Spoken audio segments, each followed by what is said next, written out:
down to Owen. So, as Darren said, France will face Paraguay Saturday, July 4th, this coming Saturday in Philadelphia. Those two also met in the round of 16 at the 1998 World Cup. Thierry Henry and company, of course, prevailing thanks to that Laurent Blanc golden goal. As we welcome you back in our studio, Rebecca Lowe, Thierry Henry, Zlatan Ibrahimovic, Alexis Lalas. The question is, gentlemen, who is going to stop this France team? Thierry? I said to you, before you start, compliments. Oh, a shake of the hands between these two in the studio. You can't see. I don't know. I don't want to talk about who's going to stop or not stop. I want to talk about the game and what they do.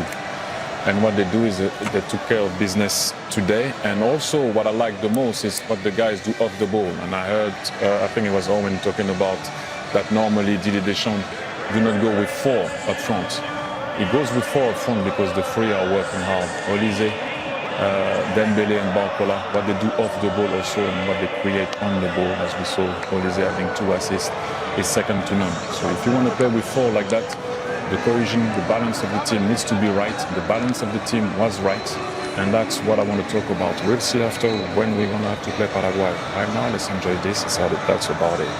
Zlatan, when we came into the tournament, many people had France and Spain sort of level favourites, but are we now looking at an out-and-out favourite for you? What we have seen so far, yes, because like I said before the game, haven't seen any weakness yet from France.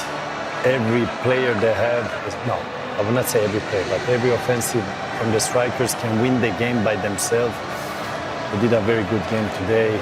Olise 3 assists, he didn't score, but he has this split vision that other Mbappe, Dembele don't have. He sees games, plays that they don't see, but they have different qualities. And if I have to speak about my little Sweden, they were stable for 15-20 minutes, and then they lost the discipline in the organization, especially defensive.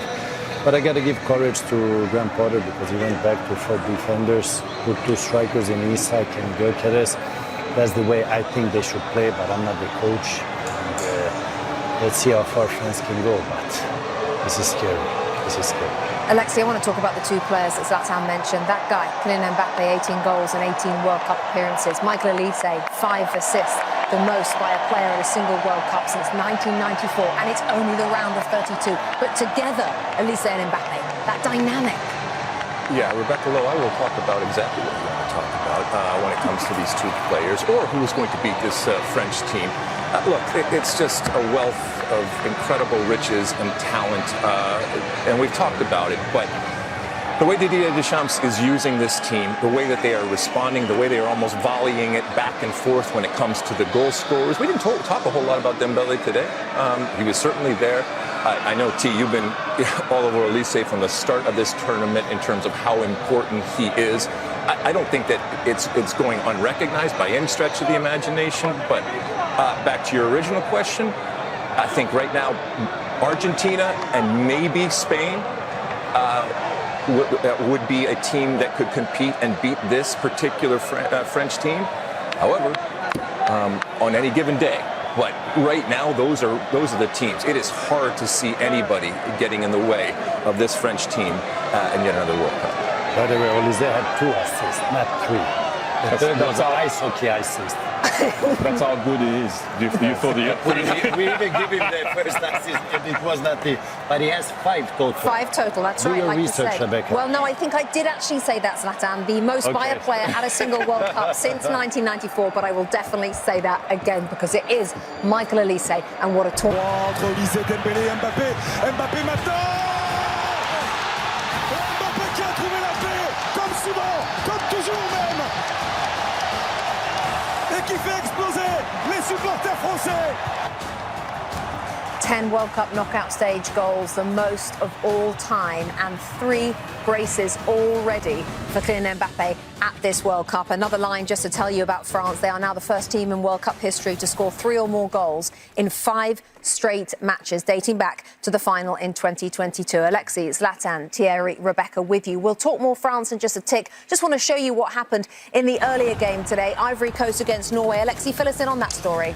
Well, out here on that left-hand side, Nusa, wonderful little cutback, and he sees that far corner, and not only does he see it, but he says, I will take that, and I will put it up in that top corner and kiss everybody going forward. Hold on, though.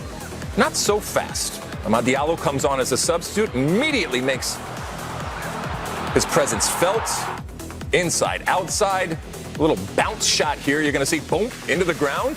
And just like that, 1-1. Hold on a second, though. We haven't heard from Erling Haaland. He had kind of a quiet day. But you know what? The man is there to score goals. Ultimately, exactly where you need to be. Wonderful little back pass there from Berg. Now watch this here. He knows he didn't hit it right, and that's why he's following it up, but they all count the same. Smiles all around. Right at the end, though. From way downtown, oh my goodness. Amad Diallo again. Good save by Nyland to preserve the win. Norway 2, Ivory Coast 1. Norway goes on. The Viking goes on. The rowing goes on. Everything goes on. And they go on to meet Brazil in the round of 16 this weekend. Right, France, Sweden, Zlatan, talk us through these. Look at this ninja move. If he would score there, Olise would be goal of the tournament. And even Thierry said if he would score there, he would already travel to New York and wait for us there until the final starts. So this would be on me. But thank God Thierry is still here. He's going to give you the info you need. And then we have the first goal here. Oh, look at the movement from Mbappe. Another touch there to find that second post, just by that little touch. Other strikers would have shot after the first touch. I will give you exactly when. So overstep, up here, but he takes another step and puts it in the goal. Beautiful. And then, Rebecca, you had him, Michael Olise. Look at that little pass.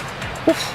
And of course, that's what Barcola needs to do more often than not. Finish a tiny bit better. He had an opportunity earlier where he put two defenders down and he couldn't finish. But what a pass from Michael Olise between the legs of the player, and Barcola finished it. And then look at it. He's pretending to go on the right. Back on his left foot. Oof, see you later. Great run from Kylian. Like I said, if you have two intelligent players understanding each other, that's what you get. Olise feeding Mbappe. What a combo so far. More or less like the studio here. Three intelligent, other one we can discuss. Very similar, Zlatan. Oh, some Swedish fish being eaten on the metro. That's harsh. That is harsh. When you talk about Michael Olise, Thierry, you sort of exhale with love is the best way that I can describe it. It feels like he's getting better with every game. Is he, or has he always been at this exact level? Look, first and foremost, like I talked about at the beginning of the tournament, what he does off the ball is second to none. Because people always stay with what the guy does on the ball, and usually when you're that type of guy, technical or whatnot, sometimes you forget about your defensive duty. He doesn't. He thinks about the game, the way he goes about the game. Michael is a freak. The way he sees stuff is just not the same way that others can see stuff. And if things don't happen the way he likes it to happen, sometimes he drifts a bit out of the game because he sees everything so perfectly and so quickly that if you're not on his wave, sometimes he gets a bit annoyed. But what a player, I had the privilege to coach him, is just like sometimes he was doing stuff in training and you need to hold yourself of not going like, wow. Because if not, like, as a coach, you just can't do that. You talk to your assistant, you're like, did you see what he just do? And then you turn and say, oh, come on, come back. Go back, let's go, guys. No, this guy is on another planet, is just different. That's why I said at the beginning of the game, MVP will always be Kylian. Because Kylian will put numbers that nobody can do. Mm-hmm. But the most important player is Michael Olise. Let's talk about Kylian. Talking about the numbers, Zlatan, 18 goals in 18 World Cup games. That ratio, and tell he us had about also most goals in the knockout stage. Ever in history. Rebecca, do your research. Listen, after review, I have to give you final decision, red card. Wow! Do I have to actually leave? But let's talk about Mbappe. He scored 2 goals today, and crazy numbers. Like Thierry said, he will always score. He's only 27. He's going to bring more goals. We said that Messi is going to score goals, but in the end, Mbappe is going to beat that record, and he's going to be the most goal scoring in. By the way, Alexi, also this is for you, my friend. I'll take that. If you don't behave, you're going to get red card also. I get it. You just want us to see your watch. So, No. Rebecca, where were we? I had no idea, The Zlatan. watch. I think you were talking about Mbappe. Mbappe. Yeah. World class, top scorer with Messi now, and I'm going to let Alexi enjoy the moment. Tell us, because you like superstars. I do. We like also, but you enjoy them. I like superstars. I like people that and players that when all of the attention and therefore the pressure is on them, they still deliver. I like players that when they get the ball, you raise out of your seat a little bit because the potential for something magical to happen exists. And Mbappe is that type of player. He does it with a smile. His first goal today, a lot of it is oftentimes with the speed and everything, but the quickness in which he went over the ball, pulled it back, that half touch that he took, and then all in one motion to be able to make the move, create this much separation, be able to see on the side, and then to put it in. I mean, that's why he is paid the big bucks, and that's why, to your point, he will be the star and the MVP, but he has lots of help. But what I have to agree with Thierry, Olise has a split vision that the other ones don't have. Okay. They are killers. They can win the game. Olise can also win the game. But as an ex-football player, I think Alexi and Thierry would agree. You played also football, no? So you would also agree. Good. That when he's in the game, he sees solutions that the other ones don't see. Right. And that's a split vision that Love not it. everybody has. Love That's, it. Only a genius have that. And Olise Gentlemen. is showing that. For now, you'll be back later, but thank you very much. I'm a little bit upset still about this, Alexi. I don't know about you. You're not coming back.